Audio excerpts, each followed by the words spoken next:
ശ്വാസമുണ്ടെങ്കിൽ ശിവം, ശ്വാസമില്ലെങ്കിൽ ശവം. അല്ലെങ്കിൽ നല്ല കാര്യങ്ങൾ ചിന്തിക്കുകയും പ്രവർത്തിക്കുകയും ചെയ്യുന്നവർക്ക് ദൈവനാമത്തെ ഉച്ചരിക്കേണ്ട ആവശ്യമില്ല. ശ്രീരാമകൃഷ്ണ പരമഹംസരെയും ശ്രീനാരായണ ഗുരുവിനൊക്കെ എല്ലാവർക്കും ഇഷ്ടം, പക്ഷെ അവരാവാൻ നമ്മൾ സമ്മതിക്കില്ല. പൂജനീയമായിട്ടുള്ള ചര്യകളാണ് പൂജ എന്നറിയുന്നത് പൂജ ചെയ്യുന്നവർക്ക് അറിഞ്ഞുകൂടാ. സംസാരം സ്റ്റോപ്പ് ചെയ്തു, കണ്ണുകൾ അടച്ചു, കൈവിരലുകൾ കോർത്ത് പിടിച്ച് സുഖമായിട്ട് കാലുകൾ ക്രോസ് ചെയ്ത് സുഖമായിട്ടിരുന്നു. കോടി പൂജ സമം സ്തോത്രം, സ്തോത്ര കോടി സമോ ജപ, ജപ കോടി സമം ധ്യാനം, ധ്യാന കോടി സമോലയ.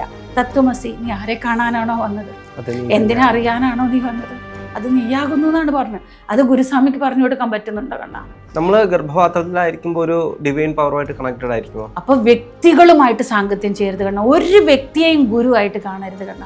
മനസ്സിന് വിശ്രമം കൊടുത്തിട്ട് 3 വയസ്സ് മുതൽ മനസ്സ് ഏർപ്പെടുമ്പോൾ തന്നെ മനസ്സിന് വിശ്രമം കൊടുത്ത് പഠിപ്പിക്കണമായിരുന്നു. മനസ്സിന് ശൂന്യം ചെയ്യാൻ പറഞ്ഞാൽ ഈസിയല്ല. ഇത് ഒരുപാട് പ്രോഗ്രാമിംഗ് ചെയ്ത് കിടക്കുക ഇവിടെ. നീ മറ്റൊരു ഇതിലേക്ക് പോകാൻ പാടില്ല. ഇതാണ് നിന്റെ കംഫർട്ട് ജോൺ എന്ന് പറഞ്ഞിട്ട് അതിങ്ങനെ കൊണ്ടുവന്നിട്ട് വരും. ഈ ഡിവൈൻ മൊമെന്റിനെ തകർത്ത് കളയും കണ്ണ. മാം, ഈ മെഡിറ്റേഷൻ എന്താണ് യഥാർത്ഥ മെഡിറ്റേഷൻ, അല്ലെങ്കിൽ അത് എങ്ങനെയാണ് ചെയ്യേണ്ടത്? ഓക്കെ, അപ്പം മെഡിറ്റേഷൻ എന്ന് പറഞ്ഞു കഴിഞ്ഞാൽ, മെഡിറ്റേഷൻ എന്ന് പറഞ്ഞാൽ മൈൻഡ് എംപ്റ്റി. എല്ലാം ഇപ്പം നമ്മളുടെ ഈ മൈൻഡ് എന്ന് പറയുന്നില്ലേ കണ്ണാ, ഇത് എപ്പോഴും ചെറുപ്പം മുതൽ നമുക്ക് ഈ മനസ്സ് ഏർപ്പെടുന്ന ഒരു 3 വയസ്സിന് ശേഷം അങ്ങനെ പറയാം. കുറേശ്ശെ നമ്മൾ പേരൻസ്, നമ്മുടെ ചുറ്റും ഉള്ളവർ, പരിസ്ഥിതികൾ, അതേപോലെ നമ്മുടെ കുടുംബത്തിലുള്ളവരൊക്കെ നമ്മളെ അതും ഇതും പറഞ്ഞ് ശീലിപ്പിക്കുക. അതുവരെ നമുക്ക് ആ ഒരു ബിഫോർ ബർത്ത് അതിൻ്റെ ആ ഒരു എന്താ പറയുക, ഓർമ്മകൾ ഉണ്ടാവും, നല്ല ഡിവൈൻ മെമ്മറി ഉണ്ടാവും. പക്ഷെ അത് പറയാൻ കുഞ്ഞു കുട്ടികൾക്ക് ശബ്ദം വരില്ല. അവിടേക്ക് ഓടിയെത്താൻ ഈ കുഞ്ഞു കൈകാലുകൾ കൊണ്ട് പറ്റില്ല. മനസ്സിലായോ? അവർക്കത് പ്രവർത്തിച്ചു തുടങ്ങും. എല്ലാം അറിയാം അവർക്ക്. അതായത് നമ്മൾ ഈ ഒരു ജന്മം എടുക്കുമ്പോൾ ഈ മായയിൽ പെട്ടുപോകരുതെന്ന് പറഞ്ഞിട്ടുള്ള ഒരു തപസ്സാണത് ഗർഭപാത്രത്തിൽ. അവിടുന്ന് പുറത്തു വന്നാൽ പെട്ടുപോകുന്നവർക്ക് അറിയാം. അതുകൊണ്ടാണ് കരഞ്ഞുകൊണ്ട് പുറത്തേക്ക് വരുന്നത്. നമ്മൾ വിചാരിക്കും കുട്ടി ആ സുഖമുള്ള ചൂടിൽ നിന്ന് പുറത്തു വന്നപ്പോൾ കുട്ടി തണുപ്പ് കൊണ്ട് കരഞ്ഞാണ്. അല്ല, മായയിൽ നിന്ന്, അതായത് ആ പരമാത്മാവുമായിട്ടുള്ള ബന്ധത്തിൽ നിന്നും, ആ ഒരു യോഗത്വത്തിൽ നിന്ന്, ആ കണക്ഷനിൽ നിന്ന് നമ്മൾ വേറിട്ടില്ലേ? നമ്മൾ ഗർഭപാത്രത്തിലായിരിക്കുമ്പോൾ ഒരു ഡിവൈൻ പവറുമായിട്ട് കണക്റ്റഡ് ആയിരിക്കുമോ? എക്സാക്ട്ലി. എന്ന് വെച്ചാൽ ആ ഒരു വിശ്വമഹാമൂല ചൈതന്യമായിട്ട്, ആ പരമാത്മ ചൈതന്യമായിട്ട് ഈ ജീവാത്മാവ് കണക്ട് ആകണ. അത് ഈ ഭൂമിയിലേക്ക് വന്നു കഴിഞ്ഞ മായയാണ് ഈ ഭൂമിയിൽ. മനസ്സിലായോ? അപ്പൊ ഭൂമിയിലേക്ക് വരുമ്പോഴാണ് ഈ കണക്ഷൻ കട്ടാവുന്നത്. ഭൂമിയിലേക്ക് വന്നു കഴിഞ്ഞാലും കണക്ഷൻ ഉണ്ടാവും കണ്ണ. മനസ്സേർപ്പെടുത്തുന്നതിലൂടെ നീ ഇങ്ങനെ ജീവിക്കണം, നീ ഇതാണ്, നീ അതാണ്, അതിങ്ങനെയാണ് എന്ന് നമ്മൾ പറഞ്ഞ് പഠിപ്പിക്കാൻ തുടങ്ങുമ്പോൾ നമ്മുടെ പരിമിതമായിട്ടുള്ള ബുദ്ധികളാണ്, നമ്മുടെ പരിമിത അറിവുകൾ ഈ കുട്ടിയിൽ കുത്തിവെക്കാൻ തുടങ്ങുമ്പോൾ അത് മെല്ലെ മെല്ലെ മെല്ലെ അതിൻ്റെ ഒരു തേർഡ് ഐ എന്നുള്ളത്, ആ കണക്ഷൻ എന്നുള്ളത് കട്ടാവും കണ്ണ.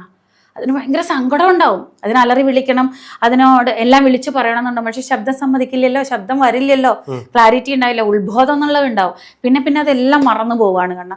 അങ്ങനെ ഈ മായയിൽ പെട്ടിട്ട് നമ്മൾ വന്ന വഴി, നമ്മുടെ ഒറിജിനൽ കഥ, ഞാൻ എന്തിനാണ് ഈ കർമ്മചക്രത്തിൽ വീണ്ടും ഈ ജന്മം എടുത്തിട്ടുള്ളത്, സ്ത്രീയായിട്ട് എന്തിനു ജന്മം എടുത്തു, പുരുഷനായിട്ട് എന്തിനു ജന്മം എടുത്തു, എനിക്ക് എന്തുകൊണ്ട് ഇത്രയും കഷ്ടങ്ങൾ വന്നു, എനിക്ക് എന്തുകൊണ്ട് ഇത്രയും രോഗങ്ങൾ വന്നു, എന്തിനാ എന്നെ എല്ലാവരും പറ്റിച്ചത്, എനിക്ക് ഇത്രയും നീചമായിട്ടുള്ള സങ്കടങ്ങൾ അല്ലെങ്കിൽ ക്ലിഷ്ട പരിസ്ഥിതികളും എന്തിനാ വരുന്നത്, എന്തിനാ ഇത്രയും സുഖങ്ങളും സന്തോഷങ്ങളും വരുന്നതെന്ന് നമ്മൾക്ക് അറിയില്ല.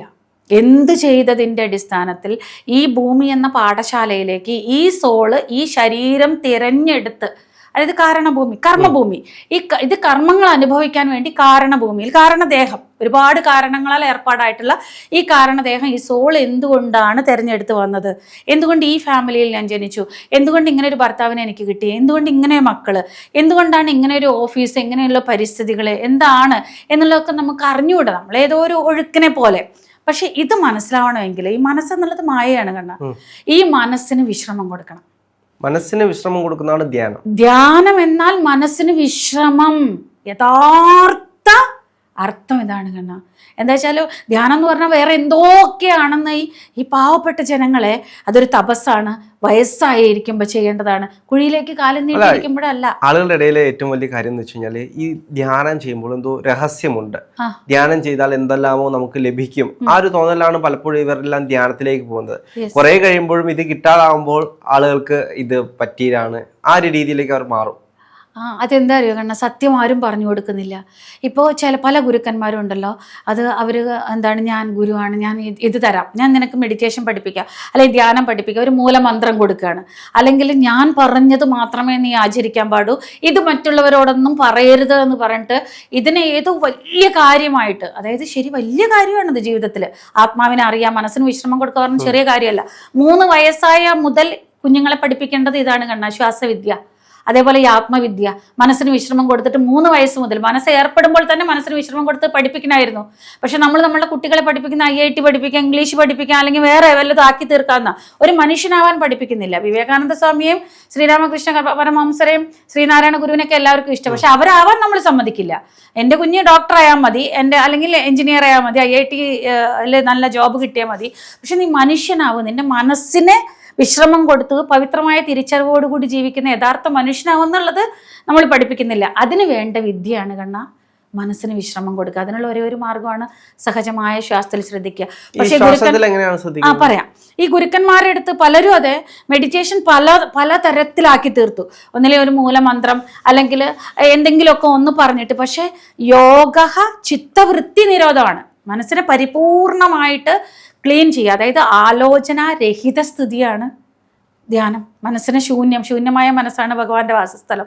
അതേപോലെ തന്നെ യോഗ നിർവിഷയം മനഹേണി, മനസ്സിൽ യാതൊരുവിധ വിഷയങ്ങളും ഇല്ലാത്ത അവസ്ഥ. അതാണ് ഉത്തരഗീതയിൽ ഭഗവാൻ പറഞ്ഞത്, കോടി പൂജ സമം സ്തോത്രം, സ്തോത്ര കോടി സമോ ജപ, ജപ കോടി സമം ധ്യാനം, ധ്യാന കോടി സമോലയ. അതായത് കോടി പൂജയേക്കാൾ, കോടി സ്തോത്രത്തെക്കാൾ, കോടി ജപത്തേക്കാൾ സമം ധ്യാനമാണ്, ശൂന്യം. എപ്പോഴാണോ ഇതിൽ യാതൊരു വിഷയങ്ങളും ഇല്ലാത്തത്, അപ്പോൾ മാത്രമാണ് ഈ വിശ്വശക്തി നമ്മിലേക്ക് ഡയറക്റ്റ് നമ്മളിലേക്ക് പ്രവേശിക്കുന്നുള്ളൂ. നമ്മൾ ഈ മന്ത്രങ്ങൾ ജപിക്കുന്നത് ഈ ശൂന്യതയിലേക്ക് എത്തിച്ചേരാനാണോ? മന്ത്രം മനസ്സുകൊണ്ട് ചെയ്യുന്നതല്ലേ, മനസ്സുണ്ട് കണ്ണ അവിടെ. മനസ്സില്ലാത്ത അവസ്ഥയാണ് ശൂന്യം, മനസ്സില്ലാത്ത അവസ്ഥയാണ് ധ്യാനം അവസ്ഥ. അതായത് അതൊക്കെ സ്റ്റെപ്പുകൾ ഓരോരോ, അതൊക്കെ ആവശ്യമാണ്. ഓരോരോ ആത്മസ്ഥിതികൾക്ക് അതൊക്കെ ആവശ്യമാണ്. പൂജ തെറ്റല്ല, പക്ഷെ പൂജനീയമായിട്ടുള്ള ചര്യകളാണ് പൂജ എന്നറിയുന്നത് പൂജ ചെയ്യുന്നവർക്ക് അറിഞ്ഞുകൂടാ. ഞാൻ ഒരു ദൈവത്തെ പൂജിക്കുന്നെങ്കിൽ ഞാനും നീയും വേറെയാണെന്നുള്ളൊരു ഭാവന അവിടെയുണ്ട്. ദൈവം എൻ്റെ ഉള്ളിൽ തന്നെയാണ്. ഓരോ പണിയും ദൈവമാണ്. പണിയാണ് ദൈവം, വാക്കാണ് ദൈവം, കർമ്മമാണ് ദൈവം, എല്ലാം ദൈവം കാണുന്നു. എല്ലാം ദൈവിക കാര്യമായിട്ട് ചെയ്യണമെന്നുള്ള വിചക്ഷണ നമുക്കുണ്ടാകുമ്പോൾ പൂജനീയമായിട്ടുള്ള ചര്യയാണ് ദൈവം.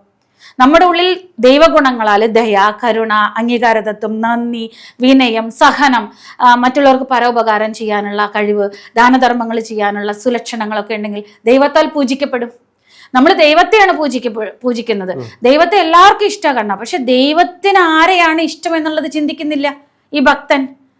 നമ്മൾ ചെയ്യുന്ന ഈ പൂജ മാത്രമേ ദൈവം കാണുന്നുള്ളൂ. നമ്മുടെ സകല പ്രവൃത്തിയും സകല ചിന്തയും ദൈവം നിരീക്ഷിച്ചുകൊണ്ടിരിക്കുക. ആരുടെ ഉള്ളിലുള്ള ദൈവകണ്ണ? സമ്പൂർണ്ണ ചൈതന്യത്തോടു കൂടി നമ്മുടെ ഉള്ളിലുള്ള അന്തരാത്മാവ് തന്നെ, ഈ ജീവാത്മാവ് തന്നെ. ഇത് തന്നെയാണല്ലോ വിശ്വമഹാമൂലവുമായിട്ട് ആ ഒരു മൂല ചൈതന്യമായിട്ട് കണക്ട് ചെയ്യിപ്പിക്കുന്ന ശ്വാസം. അപ്പൊ നമ്മൾ വെറുതെ പൂജയും മന്ത്രവും ഒന്നും ചെയ്തിട്ട് കാര്യമില്ല, നമ്മുടെ പ്രവൃത്തിയും കൂടെ പ്രവൃത്തി മൂലം ശ്രീമൂലം പ്രവൃത്തി കണ്ണ. ഈ നാവ് കൊണ്ട് നുണ പറയാൻ, മറ്റുള്ളവരെ പറ്റിക്കുക, വഞ്ചിക്കുക, സ്വാർത്ഥതയോടുകൂടി ജീവിക്കുന്ന ഒരു വ്യക്തി മന്ത്രങ്ങൾ ചൊല്ലിയിട്ടും നാമജപം ചെയ്തിട്ട് എന്ത് കാര്യം? എല്ലാരെയും പറ്റിക്കുന്നു, ദൈവത്തെയും പറ്റിക്കുന്നു അല്ലേ? അപ്പോൾ നാക്ക് നന്നായവർക്ക്, അല്ലെങ്കിൽ നല്ല കാര്യങ്ങൾ ചിന്തിക്കുകയും പ്രവർത്തിക്കുകയും ചെയ്യുന്നവർക്ക് ദൈവനാമത്തെ ഉച്ചരിക്കേണ്ട ആവശ്യമില്ല. എന്താ വെച്ചാൽ ദൈവത്തിൻ്റെ മുകളിലുള്ള ആ ഒരു വിശേഷമായിട്ടുള്ള ശ്രദ്ധ ഈ വ്യക്തിയുടെ ഓരോ വാക്കിലും ഉണ്ടായിരിക്കും. അങ്ങനെയുള്ള വ്യക്തിക്ക് സെപ്പറേറ്റ് പൂജ ആവശ്യമില്ല.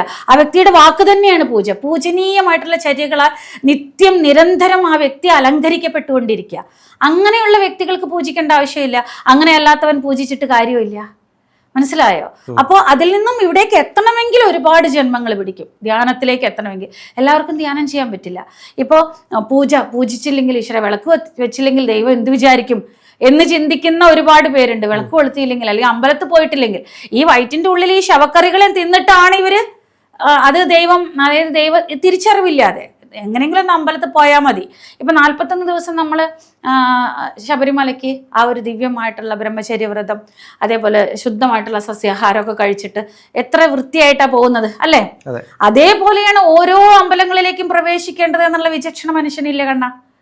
ഈ കറുത്ത വസ്ത്രത്തിന്റെ ഉള്ളിൽ ചീഞ്ഞു നാറുന്ന കുസംസ്കാരങ്ങളെയും ദുർഗുണങ്ങളെ, അവലക്ഷണങ്ങളെ, മായയിൽ പെട്ടുകിടക്കുന്ന ആ ഒരു കൈകാലിട്ടടിക്കുന്ന അജ്ഞാനത്തെയും അയ്യപ്പസ്വാമിക്ക് കാണാൻ പറ്റില്ലേ കണ്ണ? 41 ദിവസത്തെ ഒരു ചിട്ടയായ ദിവ്യമായിട്ടുള്ള ശീലം നിന്റെ ജീവിതത്തെ മാറ്റിമറിക്കും. 41 ദിവസം കഴിഞ്ഞിട്ട് മാല അഴിച്ചു കഴിഞ്ഞാൽ കള്ളുഷാപ്പ് പോയി മീനും ഇറച്ചിയും തിന്നിട്ട് ഭാര്യയും മറ്റുള്ളവരൊക്കെ എടിപൊടി എന്ന് പറഞ്ഞിട്ട് അല്ലെങ്കിൽ പറ്റിക്കുന്നതാണോ കണ്ണ ജീവിതചര്യ? അല്ല. സ്വാമി തത്വം, സ്വാമി മുദ്ര അണിയുമ്പോൾ തന്നെ നീ സ്വാമിയായി. അത് ആ സ്വാമി തത്വത്തെ ഉൾക്കൊണ്ട് ജീവിക്കാനായി മിനിമം 41 ഡേയ്സ് നീ ജീവിച്ചു കഴിഞ്ഞാൽ അത് ജീവിതചര്യയായി മാറും. 41 ദിവസം ഒരു കാര്യം സത്യസന്ധമായിട്ട് ചെയ്തു കഴിഞ്ഞാൽ.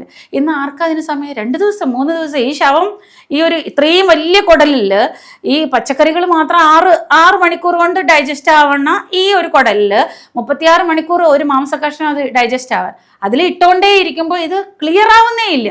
ഈ ക്ലിയർ ആവാത്ത ഈ ചൈതന്യം ഈ നീചമായിട്ടുള്ളതിനും കൊണ്ടാണ് ഏറ്റിയിട്ട് നമ്മൾ എല്ലായിടത്തേക്കും പോകുന്നത്. അവിടെ പോകുമ്പോഴും ഭഗവാൻ പറയുന്നത്, അയ്യപ്പസ്വാമി പറയുന്നത്, തത്വമസി, നീ ആരെ കാണാനാണോ വന്നത്, എന്തിനെ അറിയാനാണോ നീ വന്നത്, അത് നീയാകുന്നു എന്നാണ് പറഞ്ഞത്. അത് ഗുരുസ്വാമിക്ക് പറഞ്ഞു കൊടുക്കാൻ പറ്റുന്നുണ്ടോ കണ്ണ? ഒരു ഗുരുസ്വാമി മുദ്ര ധരിക്കുമ്പോൾ നീ സ്വാമിയായി. അപ്പൊ ഈ സ്വാമി തത്വം ഉൾക്കൊണ്ട് ജീവിക്കേ. സത്യത്തിലും ധർമ്മത്തിലും എങ്ങനെയാണ് ഈ നോലുമ്പ് കാലം ജീവിക്കുന്നത്? അത് നിന്റെ ജീവിതചര്യയായാൽ ധർമ്മോ രക്ഷിത തത്വമസി, അത് നീയായി മാറും. നീ അയ്യപ്പനാകുന്നു. ഈ സത്യത്തെ ഉൾക്കൊള്ളാൻ ആചരിക്കുന്ന ഒരു അനുഭവജ്ഞാനി, ഒരു സത്യസന്ധൻ ഗുരുസ്വാമി ആയാലല്ലേ ഈ അയ്യപ്പസ്വാമികൾ ഇത് മനസ്സിലാക്കിയിട്ട് സത്യമായിട്ട് ആചരിക്കും കണ്ണ. പക്ഷെ ഗുരുസ്വാമിയിൽ സത്യസന്ധത ഇല്ല. അവരിത് ജീവിതകാലം കൊണ്ടു നടക്കണമെന്ന് പറയുന്നില്ല. നീ നിന്റെ ഭാര്യയുമായിട്ട് സെക്സ് ചെയ്, അത് നിന്റെ ജീവിതമായിട്ടുള്ള ശരീരധർമ്മം ചെയ്. പക്ഷെ ഒരാളെയും പറ്റിക്കരുത്, എന്നോണ പറയരുത്, ഒരു ജീവിയും കൊല്ലരുത്, ഇത് ദേഹം ദേവാലയമാണ്, ഇതൊരു ശ്മശാനം ആക്കരുത്, അപ്പോഴേ നീ അയ്യപ്പസ്വാമി ആവുള്ളൂ എന്ന് പറഞ്ഞു കൊടുത്താൽ ആ ധർമ്മം നിന്നെ കാത്തു രക്ഷിച്ചുകൊണ്ടേയിരിക്കും. ദൈവാനുഗ്രഹം, പ്രകൃതിയുടെ അനുഗ്രഹം നിനക്ക് ഉണ്ടാവും എന്ന് ഗുരുസ്വാമി അന്ന് പറഞ്ഞ ഇവരൊക്കെ കേൾക്കും കണ്ണ. പക്ഷെ ഗുരുസ്വാമികൾ അത് പറയുന്നില്ല. അപ്പൊ അതുകൊണ്ട് തന്നെ ഈ ഒരു മെഡിറ്റേഷൻ എപ്പോഴാണോ മനസ്സിനെ ശൂന്യം ചെയ്യാൻ പറഞ്ഞാൽ ഈസിയല്ല. ഇത് ഒരുപാട് പ്രോഗ്രാമിങ് ചെയ്ത് കിടക്കുക ഇവിടെ. ഈ മനസ്സിനെ നമ്മൾ വിചാരിക്കും മനസ്സിനെ കണ്ണടച്ച് സുഖമായിട്ട് ഇങ്ങനെ ഇരിക്കുക, മനസ്സിനെ വിശ്രമിക്കാന്ന് പറഞ്ഞാൽ ഇങ്ങനെ ഇരിക്കാന്ന് വിചാരിക്കും. മനസ്സ് സമ്മതിക്കുമോ? ഇത്രയും കാലം കണ്ണടച്ചത് എന്തിനാ? ഉറങ്ങാൻ, അല്ലെങ്കിൽ ചിന്തിക്കാൻ, അല്ലെങ്കിൽ നമ്മൾ സ്വപ്നം കാണാൻ വേണമെന്ന് വിചാരിച്ചിട്ട്. അപ്പൊ അതെന്ത്, ഈ പ്രോഗ്രാമിംഗ് ഒക്കെ സിസ്റ്റം ഇവിടെ ഉണ്ട്. എൻ്റെ ഉള്ളിൽ എന്തൊക്കെയുണ്ടെന്ന് ആർക്കറിയാൻ കണ്ണ? എനിക്കറിയാം. എൻ്റെ മൈൻഡിലല്ലേ. എൻ്റെ മൈൻഡ് എന്ന് പറഞ്ഞൊരു കമ്പ്യൂട്ടർ പോലല്ലേ. നമ്മളിപ്പോ ഒരു ഫോണിൽ നമ്മൾ എന്താണോ സെർച്ച് ചെയ്യുന്നത് അത് തന്നെയല്ലേ വീണ്ടും വീണ്ടും വരിക, അല്ലേ? അപ്പൊ ഈ മെഡിറ്റേഷൻ ചെയ്യാൻ പറഞ്ഞാൽ ഈസി അല്ല. അതുകൊണ്ടാണ് ഇതെല്ലാവർക്കും പഠിപ്പിച്ചു കൊടുക്കാത്തത്. മെഡിറ്റേഷൻ പഠിപ്പിച്ചു കൊടുത്ത തല പോവും. എന്താ വെച്ചാൽ അത്രയും എൻ്റെ ഉള്ളിൽ ഇപ്പോൾ ഏറ്റവും കൂടുതൽ കാമമാണല്ലോ എന്ന് വിചാരിക്കണ്ട. സെക്സ് തോട്ട്സ് കൂടുതലുണ്ടെങ്കിൽ എനിക്ക് ഇവിടെ എൻ്റെ കണ്ണടച്ചോട്ടെ എൻ്റെ മൈൻഡ് ഒരുക്കി തരുന്ന കളികൾ എന്തായിരിക്കും എന്നറിയോ? എങ്ങനത്തെ വ്യക്തികൾ, ഏതൊക്കെ ആംഗിൾസിൽ, എങ്ങനെയൊക്കെ എന്നെ സംതൃപ്തിപ്പെടുത്താം. എൻ്റെ കണ്ണ് തുറക്കാതെ അനങ്ങാതെ എനിക്ക് ഭാവപ്രാപ്തി കൊണ്ടുവന്ന് തരും. അതാണ് മൈൻഡിൻ്റെ പവർ കണ്ണ. ഈ മൈൻഡിനെ അടക്കി ഒതുക്കാൻ പറ്റുമോ? അടക്കി ഒതുക്കണമെങ്കിൽ ഒരു വ്യക്തിയെ കൊണ്ട് പറ്റുമോ? ഞാൻ ഇയാളുടെ മൈൻഡിനെ സെറ്റ് ചെയ്യാൻ എനിക്ക് പറ്റുമോ കണ്ണ? ഇല്ല. അപ്പൊ വ്യക്തികളുമായിട്ട് സാങ്കത്യം ചെയ്യരുത് കണ്ണ. ഒരു വ്യക്തിയെയും ഗുരുവായിട്ട് കാണരുത് കണ്ണ. ശക്തി, ഏതാ ശക്തി? അതാണ് ഡോക്ടർ ബ്രഹ്മർഷി പിതാമഹ പത്രിജി ഞങ്ങളെ പഠിപ്പിച്ചത്. ശ്വാസമുണ്ടെങ്കിൽ ശിവം, ശ്വാസമില്ലെങ്കിൽ ശവം. ഒരു വ്യക്തിയെ നമ്മൾ ഊഹിക്കാൻ പാടില്ല കണ്ണ. ഭഗവാൻ എന്നെ ഊഹിക്കുന്നു പറഞ്ഞിട്ടില്ല, അങ്ങനെ ആക്കി തീർത്തതാ. രൂപം, അതായത് രൂപരഹിതം, അതായത് ആകാരം എന്തിലേക്കാ? നിരാകാരത്തിലേക്കുള്ള യാത്ര. രൂപം രൂപരാഹിത്യത്തിലേക്ക്, ശബ്ദം നിശബ്ദത്തിലേക്കുള്ള യാത്രയാണ്. അപ്പോൾ അതുകൊണ്ട് തന്നെ നമ്മൾ ശക്തിയുമായിട്ട് കൂട്ടുപിടിക്കണം കണ്ണ. എന്താ വെച്ചാൽ ഈ ശ്വാസത്തിൽ അടങ്ങിയിട്ടുള്ള പ്രാണശക്തി, സൂക്ഷ്മ പ്രാണശക്തി, അത് നമ്മുടെ ബ്രഹ്മരന്ധ്രത്തിലൂടെ നമ്മുടെ ഉള്ളിലേക്ക് പോകുമ്പോൾ ചിത് ശക്തിയായി, കുണ്ടലിനി ശക്തിയായി മാറുന്നല്ലോ. ഈ ശക്തിയെ കൂട്ടുപിടിക്കണം കണ്ണ. ഒരു വ്യക്തിയെങ്കിലും നമ്മളെ രക്ഷിക്കാൻ പറ്റില്ല. നോ വ്യക്തി സാങ്കത്യം, ഓൺലി ശക്തി സാങ്കത്യം. നമ്മുടെ ഉള്ളിലുള്ള ഈ ശ്വാസശക്തി ഉണ്ടല്ലോ, വേണമെന്ന് കരുതി ശക്തിയായിട്ട് അതല്ല. അത് അസഹജത്വം ഈക്വൽ ടു അനാധ്യാത്മികത, നോൺ സ്പിരിച്വാലിറ്റി കണ്ണ. അതിസഹജമായി കുഞ്ഞു കുട്ടികൾ മുതൽ വയസ്സായിട്ട വയോവൃദ്ധർക്ക് വരെ അതിസഹജമായിട്ട് ഇപ്പൊ ഞാൻ സംസാരിക്കുന്നത് വേണമെന്ന് കരുതി ഞാൻ ശ്വസിക്കുന്നുണ്ടോ കണ്ണ? പ്രയത്നപൂർവകമായിട്ട് ഞാൻ എടുക്കുന്നുണ്ടോ? ഇല്ല. ജസ്റ്റ് ഞാൻ അതിനെ സംസാരം സ്റ്റോപ്പ് ചെയ്തു, കണ്ണുകൾ അടച്ചു, കൈവിരലുകൾ കോർത്ത് പിടിച്ച് സുഖമായിട്ട് കാലുകൾ ക്രോസ് ചെയ്ത് സുഖമായിട്ടിരുന്നു. എനിക്കൊരു ബുദ്ധിമുട്ടുമില്ല. കണ്ണുകൾ കൊണ്ട് നോക്കുന്നില്ല, വായ കൊണ്ട് സംസാരിക്കുന്നില്ല, ശരീരം കൊണ്ട് അനക്കുന്നില്ല, ഒന്നും ചെയ്യുന്നില്ല, മനസ്സുകൊണ്ട് ചിന്തിക്കുന്നില്ല. കണ്ണടച്ച ഉടനെ എൻ്റെ മൈൻഡ് എന്ത് ചെയ്യും? ഞാൻ എൻ്റെ ശക്തി, ആത്മശക്തി അറിഞ്ഞു കഴിഞ്ഞാൽ മൈൻഡിന്റെ ഒരു കളി നടക്കില്ലെന്ന് മൈൻഡിന് അറിയാം. മൈൻഡിന് ചെറുപ്പം മുതൽ ശീലിച്ചതും കേട്ടതും പറഞ്ഞതും അനുഭവിച്ചതും പാസ്റ്റ് ഒരുപാട് സങ്കടങ്ങൾ, മറ്റുള്ളവർ അപമാനിച്ചത്, നമ്മളെ വേദനിപ്പിച്ചത്, നമ്മുടെ നഷ്ടങ്ങളൊക്കെ കൊണ്ടുവന്നിട്ട് നോ നോ നോ നീ ഉയരരുത്, നീ മറ്റൊരു ഇതിലേക്ക് പോകാൻ പാടില്ല, ഇതാണ് നിന്റെ കംഫർട്ട് ജോൺ എന്ന് പറഞ്ഞിട്ട് അതിങ്ങനെ കൊണ്ടുവന്നിട്ട് വരും. ഈ ഡിവൈൻ മൊമെന്റിനെ തകർത്ത് കളയും കണ്ണ.